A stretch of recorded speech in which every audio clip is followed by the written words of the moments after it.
After 30 years working on the B&O Railroad, Larry Stewart and his wife Juanita hope to reap the rewards from their working years.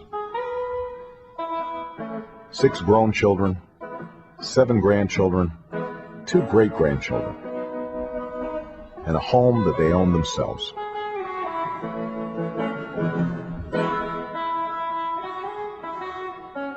We've lived in this home for 10 years.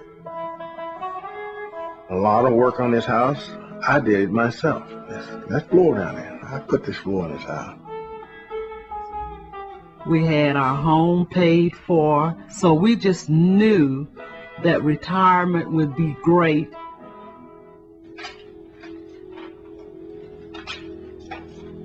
But with her rheumatoid arthritis and other ailments, their medical bills have been rising.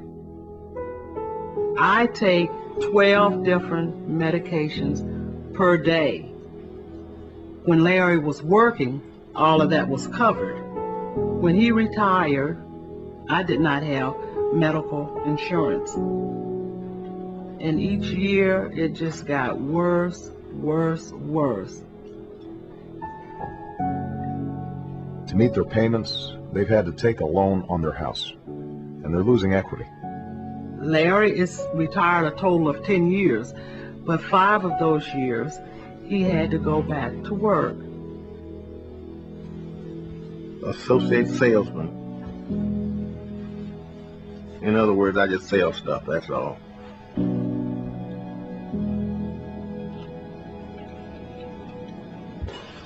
I'm 72 years old, and things are changing.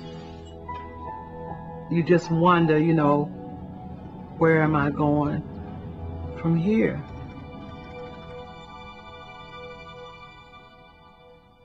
I spoke earlier about some of the immediate actions I'll take to address the economic crisis. We also have to take a longer view. We have to stop just talking about healthcare reform and lost jobs and energy independence, and finally do something about it.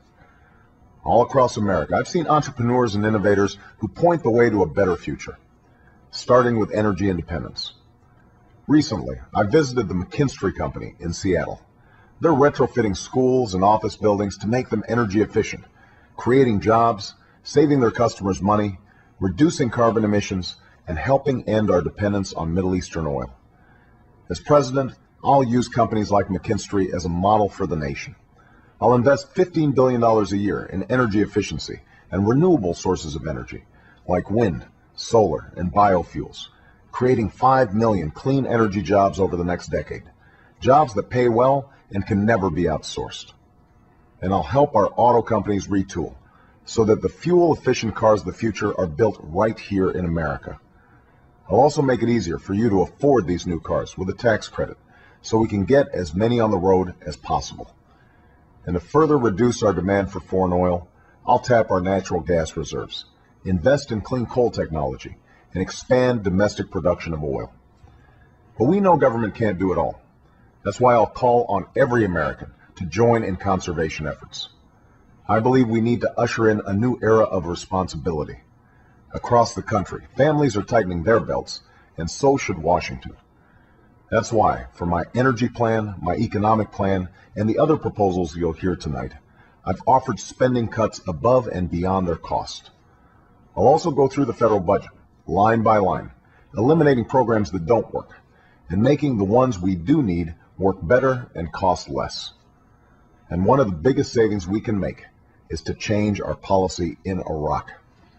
We're currently spending $10 billion a month in Iraq, when they have a $79 billion surplus.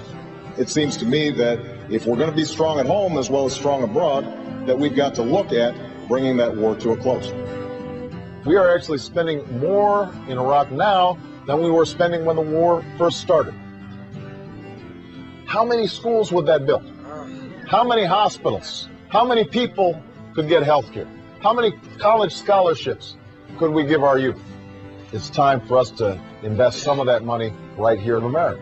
When I read his economic plan and I saw the people endorsing it and all the new ideas, Warren Buffett and others, I thought, this is the right plan for America. Barack has looked at the small business side of the American economy and says, look, that's where most innovation and entrepreneurship is. Let's give them the rocket fuel to really accelerate, rather than giving tax cuts to, the Exxon Mobils or big oil companies that need not 1 ounce of help from government to be very, very successful. So I'm not worried about CEOs. I'm not worried about corporate lobbyists. I'm not worried about the drug companies or the oil companies or the insurance companies. They'll be fine. They're going to look out for themselves. I'm worried about the couple that's trying to figure out how they're going to retire. I'm worried about the family that's trying to figure out how they can save for their child's college education. I'm worried about the single mom that doesn't have health insurance. I'm worried about the guy who's worked in a plant for 20 years and suddenly sees his job shipped overseas. That's who I'm worried about. That's who I'm going to be fighting for and thinking about every single day that I'm in the White House.